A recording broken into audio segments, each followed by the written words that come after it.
Hello everyone, আসসালামু আলাইকুম। কি অবস্থা, সবার কেমন আছেন?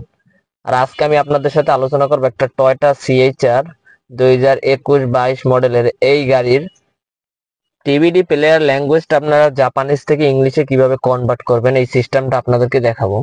আমি আপনাদেরকে দেখাই। মেনু বাটনে ক্লিক করলাম। এখনই মেনু বাটনে সব অপশন চলে আসবে। এই যে দেখেন, এই অপশনগুলো আছে আপনার সব জাপানিসে।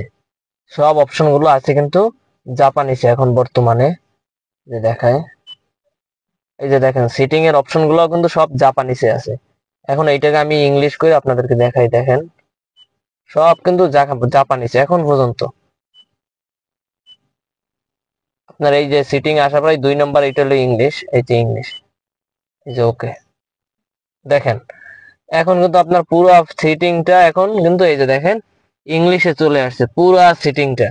এটা কিন্তু এই সিটিংটা ছিল জাপানিজ, এখন কিন্তু পুরো সিটিংটাই ইংলিশে আসছে। এই যে মেনুটা আবার আপনাদেরকে দেখে, এই দেখেন মেনু, অডিও, লেখা থেকে অ্যাপস, ইনফরমেশন, যা যা দরকার অল অপশন এখন কিন্তু জাপানিজ থেকে ইংলিশে চলে আসে। এই যে অডিওতে চাপ দিলে কিভাবে ব্লুটুথ কানেক্ট করবেন, কি করবেন, সব সব অপশন এখানে আছে। আপনার যা যা দরকার, কিভাবে ব্লুটুথ কানেক্ট করবেন, এ টু জেড সব সিস্টেম এখানে আছে আপনার।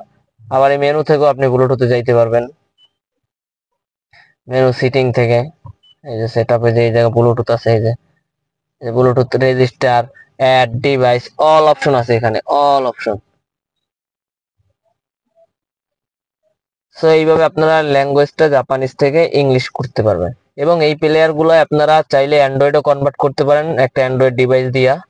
ডিভাইসটা লাগাইলে অটোমেটিকলি আপনার প্লেয়ারটা অ্যান্ড্রয়েড হয়ে যাবে ইউএসবির সাথে কানেক্ট করা মাত্রই। সো আজকের ভিডিওটা এই পর্যন্ত ছিল। আশা করি সবাই ভালো থাকবেন, সুস্থ থাকবেন। ধন্যবাদ। আসসালামু আলাইকুম।